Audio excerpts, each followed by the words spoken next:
Hello everyone and welcome to another episode of GDDV 106 Development Concepts.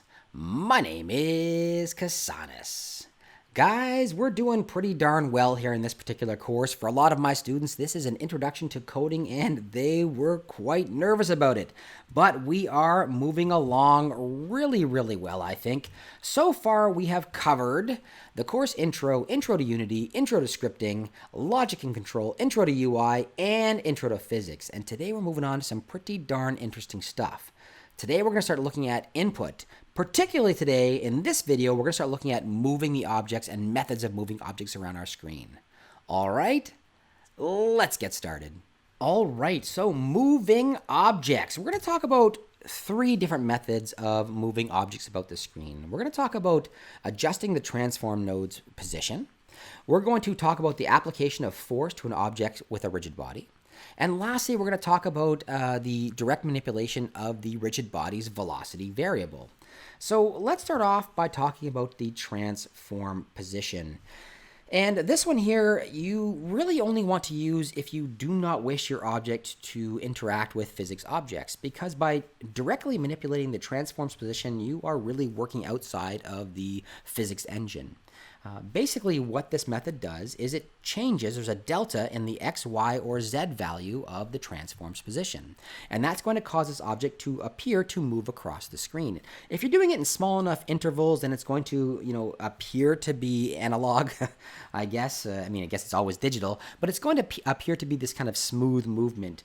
But if your movement is too great, if the delta for your x, y, and z is too great, it's going to appear to teleport, really, from one position to the next instantaneously. It'll be here, and then it'll instantly be on this new position. And this can cause a lot of problems, particularly if you want your object to actually work within the physics engine. If you want your object to be able to collide into colliders, for example, and you transform that object too far, you translate that object too far, well, instead of banging into a collider, it's just simply going to go past it. It's going to be in one position, and then later on it's going to be in the next position, and it might skip over all of your colliders.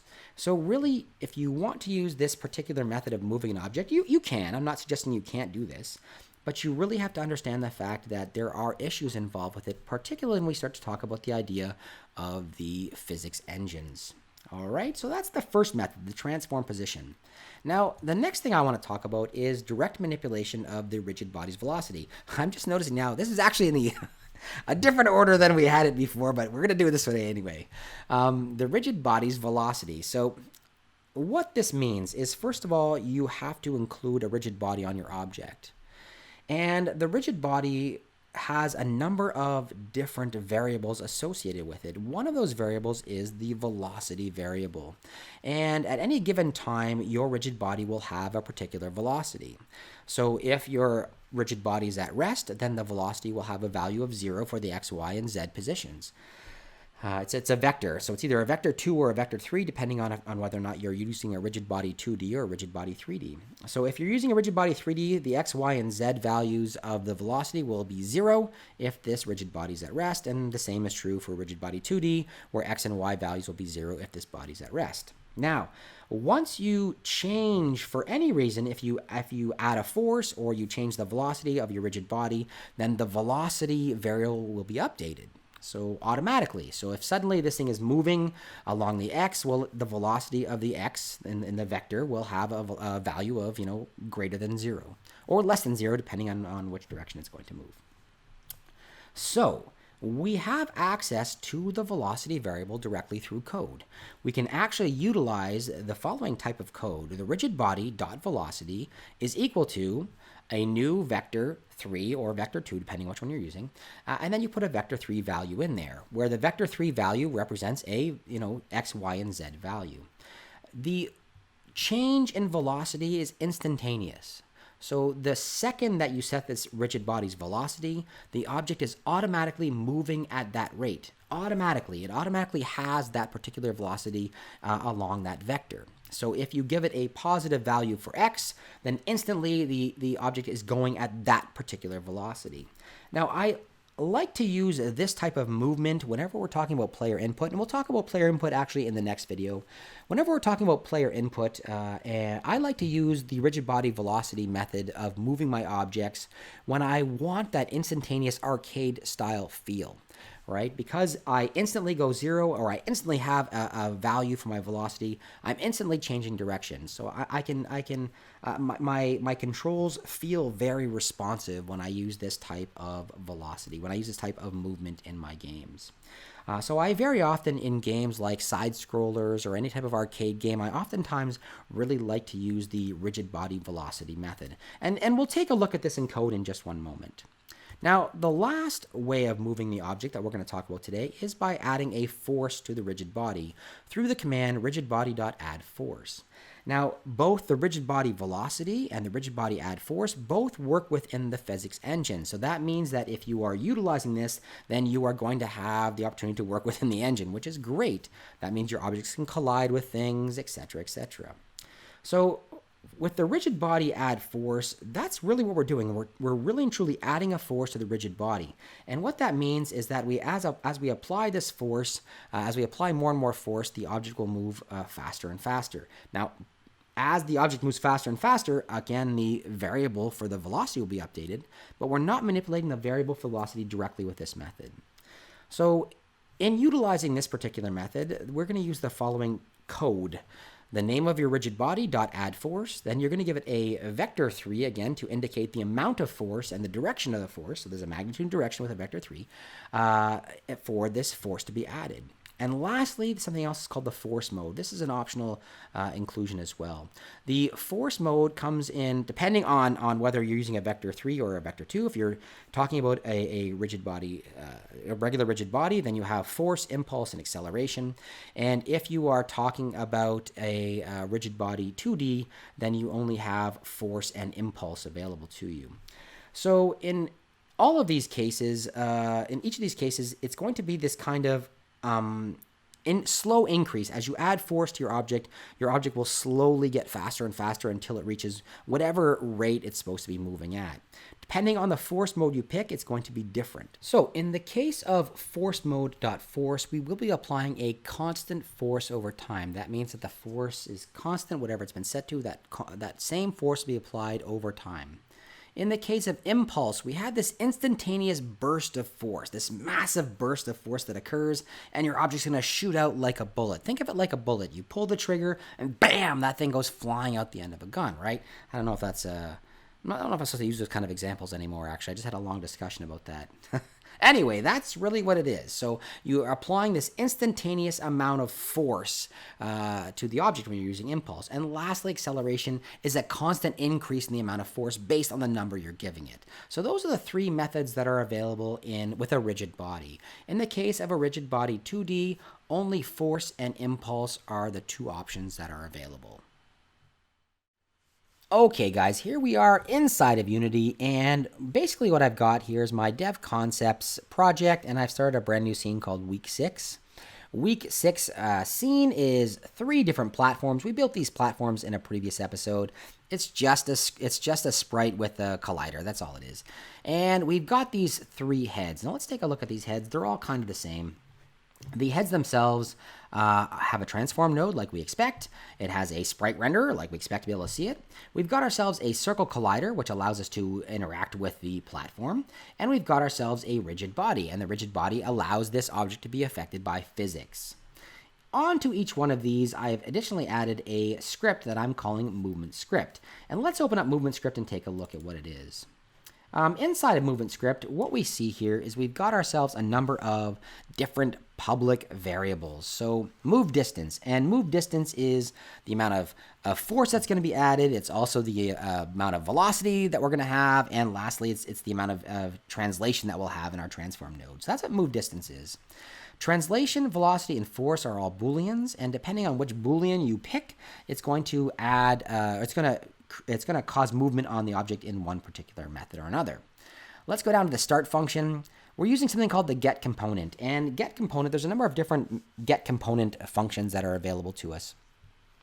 In this particular use of getComponent, what it's doing is we've got a rigid body here, a rigid body I've declared called myRB, and it's looking for a rigid body in the current object that we're on. So getComponent in the current object, and it's looking in the current layer for a Rigidbody 2D, and it returns a Rigidbody 2D component and stores it inside of myRB. In doing so, what this is going to allow us to do is it's going to allow us to manipulate the rigid body later on. Okay, so now let's take a look at the update function. Inside of the update function, we have three if statements: if translation, if velocity, and if force.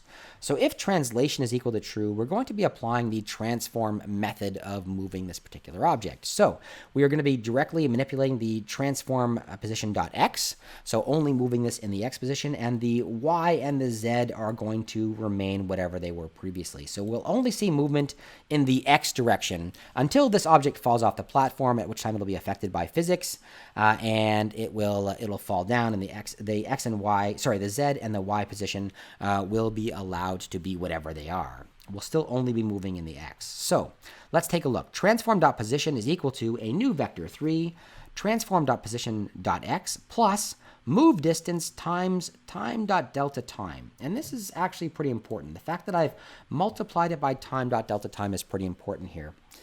Remember, guys, the update occurs every frame. So if I have a computer that runs at 10,000 frames per second, then I'm going to be using this code. Any of the code in here will be issued 10,000 times every second, and that's a ton of movement.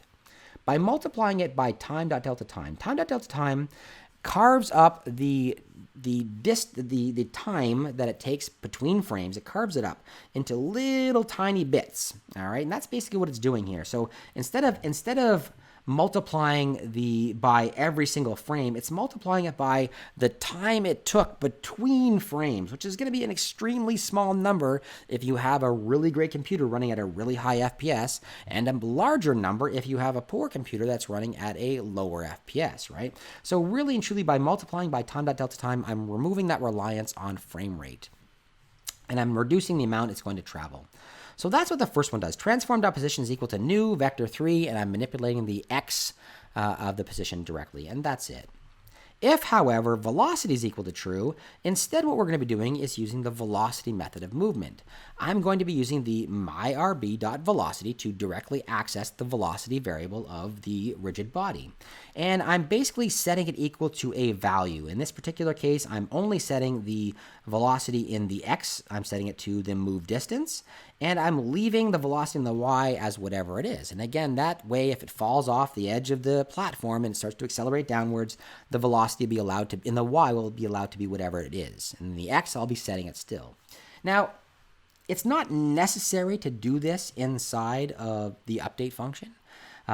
Theoretically, if I have no drag, if I have no linear drag on this object, so nothing that's going to slow it down, then I only have to set my velocity one time, right? If I want this to be something that's moving at a constant rate, which is what I will be doing in this particular function inside the update here, if I want to be moving at a constant rate, I really only have to set it once, as long as my rigid body is not being affected, the velocity not being affected in any other way. So there's no drag on it or anything like that. I only have to set it one time. I'm setting it here in the update. I'm setting it every frame, which, it doesn't really matter. It just means that every frame I'm doing that calculation where I'm resetting my velocity. So even if there is drag here, my velocity will always be set to the appropriate velocity value. Okay, and lastly is the option for force. If force is equal to true, then I'm going to come down here and I'm going to use the Addforce function in order to be able to move my particular object. myRB.Addforce, new vector 2, and I am moving this at a 0 in the y, so there's no force being added in the y, and I'm adding a force of move distance in the x. All right, so again, in each of these cases, I've only got movement in the x. In this particular case, I'm using force mode 2D.force, and the dot force means I'll be moving at a constant rate. My other option in here, if I get rid of this, if we take a look, if I start typing here, dot, we're going to see that I also have the idea for impulse, all right? And impulse is going to allow it to have this instantaneous force applied to the mass. It's going to be like a bullet being shot out. So I'm just going to leave it as force now and kind of get this constant rate. So I'll see this acceleration as the force is applied until I reach whatever speed that I want to be going at.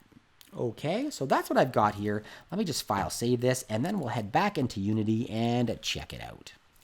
Okay guys, so back inside of Unity, and like I said previously, all three of our heads are the same.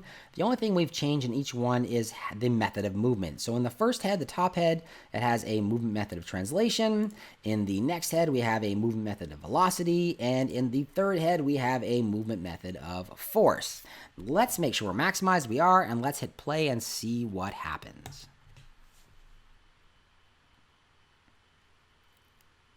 All right, we can see in the case of the top, both of those are moving relatively slowly. The velocity is constant, and the movement in the transform is also constant, right? We're moving that at a very particular distance over time. The velocity's been set. It's going at a very particular speed over time. The real difference was in the force. As we apply the force, the head slowly speeds up until it hits the force value available. Let's watch it again. We can see the head speeding up. There we go, and it accelerates away. All right, so if we change these values, we're going to see a difference in how they move as well. As the force is applied, if we increase the amount of force, instead of the head just falling off like this and falling over the edge like we saw, it's going to go launching over the edge.